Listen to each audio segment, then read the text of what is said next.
दिल्लीतल्या स्फोटाच्या घटनेनंतर आता कोकण किनारपट्टीवर सुद्धा अलर्ट जारी केलेला आहे। समुद्रामध्ये मासेमारीसाठी जाणाऱ्या मच्छीमारांनी नौकांवर बारीक लक्ष ठेवावं। बॉम्ब शोध नाश पथक आणि श्वान पथकाकडनं किनारी सुरक्षा तपासणी, सागरी महामार्गावर येणाऱ्या रस्त्यांवर आता करडी नजर असणार आहे।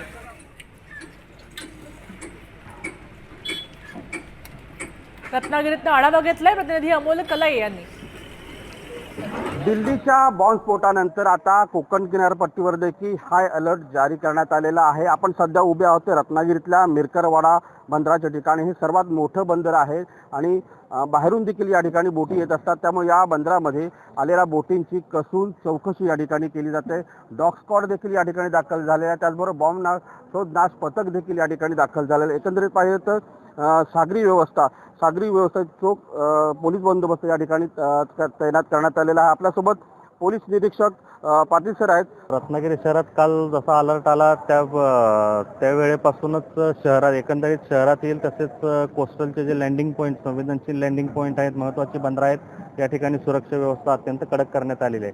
तसेच पोलीस गस्त ही वाढवण्यात आलेली आहे। अमोल कले, साम टीव्ही, रत्नागिरी।